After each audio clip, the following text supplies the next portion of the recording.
Hey guys, it's Little After here, and I'm checking out in this video review Kingdoms of Amalur.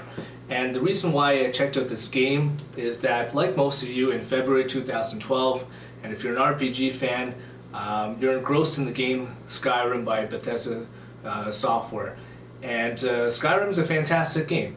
It's really a great game, but there's a couple of areas that it's lacking. And one of the main areas that's lacking is the actual combat itself. And the other area is also the theme, in my personal opinion.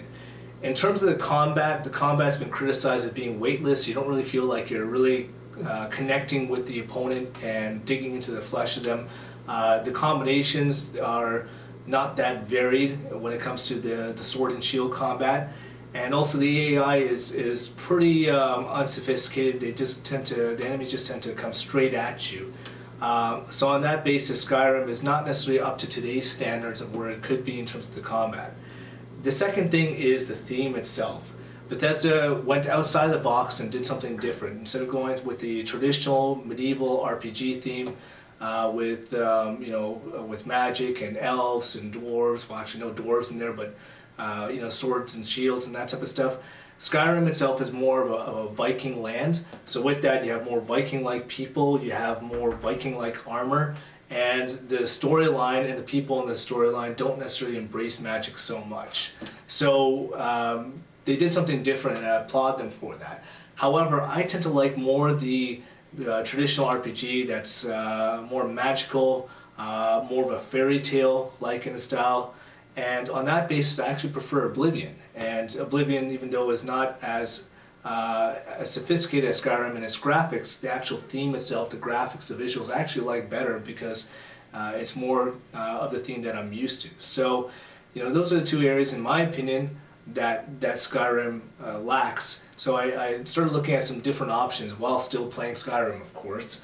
And I stumbled on Kingdoms of Amalur. You have more of an arcade action style RPG with greater level of sophistication in its combat and the variety of attacks that you can use.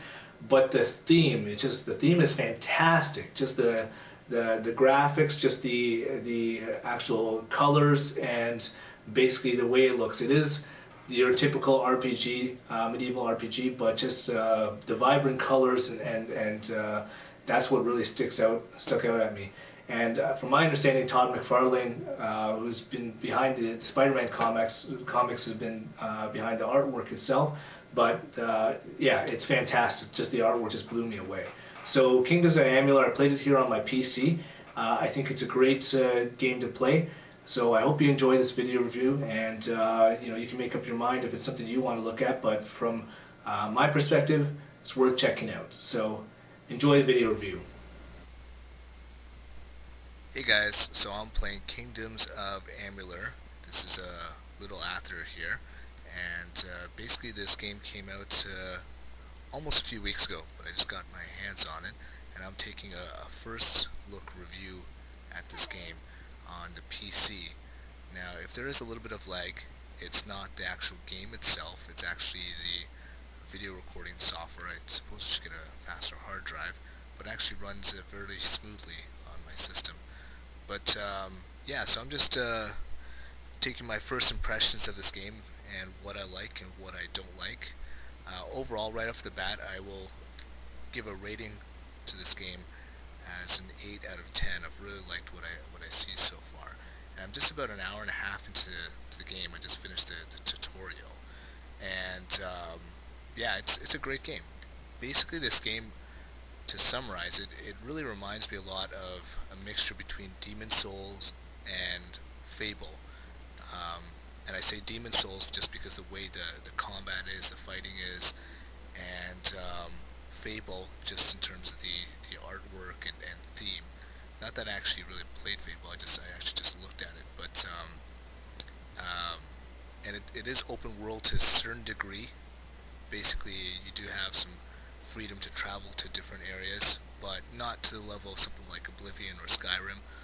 More something like Grand Theft Auto, minus not having space for the sake of having it. Like with Grand Theft Auto, you can steal a car just for the sake of doing or killing random people. but you do have a level of freedom to be able to explore uh, different areas, and it has side quests as well as a main quest. So um, I'm just over an hour and a half into this game, but apparently there's over 100 hours of gameplay in this game, and the main quest takes about 25 hours approximately. So my favorite thing about this game is the artwork. The artwork is fantastic. Um, as of February 2012, the RPG of choice right now is basically Skyrim. And one of the things that I like about Skyrim is that it tries to do something different with the theme, basically focusing on more of a Viking theme in the land of Skyrim as opposed to the traditional medieval RPG. But one of the things I don't like about it is that I'm used to that traditional RPG, basically, where it's more focused on, it's just something you're familiar with. So on that basis there, I actually really, I like the fact that, this is familiar hat. It just basically, it does things that I'm used to. And the way it does it, it's very well put together. Um, it's nothing that you haven't seen before in an RPG with fate and all that sort of stuff and prophecy, but it makes it interesting, and it's well spun together. So the artwork style is just it's a personal preference. I love the artwork style. Um, if you looked at my Skyrim review, that's one of the reasons I sometimes prefer Oblivion over Skyrim, just because it's got the brighter, more exaggerated color, and that's just a personal preference. It seems like these days a lot of the trends toward a lot of games, they like things that are darker, and that's just not my style. The only thing that I can say really negative so far about this game that I haven't really liked is just the dialogue style. The dialogue style sort of looks like very 2002, nothing very, it just the way it is. It just seems very cheesy, just the look and feel of it. It's not elegant, unlike the other aspects of the game, like the gameplay. And but the good thing about this is that there's a lot of dialogue actually in the tutorial. From what I've what I observed with that, I was actually talking more than than fighting. Um, so it seems like when you even compare it to something like Skyrim, there's actually more of a volume. There's a greater volume of actual dialogue. So that's good. So it doesn't make it feel like just like a hack and slash game. But it just doesn't seem elegant as the rest of the game. And that's just a minor thing. It's just basically, if you look at a sports car on the outside and it's nice and shiny and beautiful, but it has a crappy stereo, and it's not a big deal. I mean, if I had to nitpick at things, that would be one of the things. But the main promise of this game is that it's an RPG that promises to deliver on arcade level action, and on that basis, it does that very, very well, and no complaints. The action is dynamic. Um, it's not boring. It's got a variety of different ways that you can fight and engage, and it's really delivers on that promise. So it is what it is. If you want a game that is completely open-ended, play Skyrim.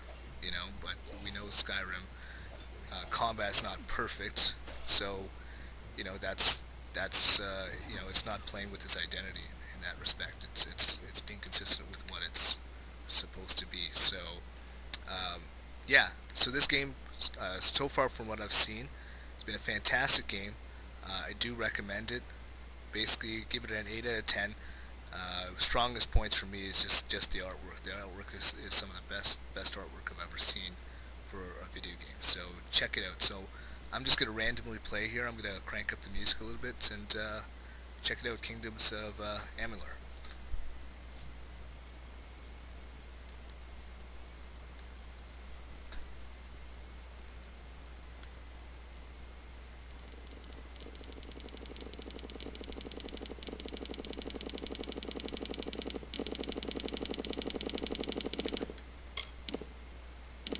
Just make sure you turn down your volume, since I am cranking up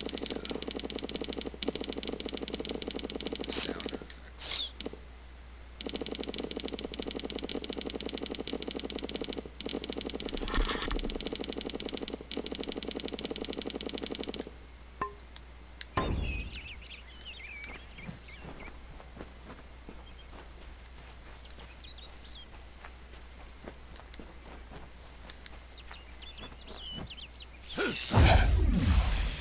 These are red leader lands.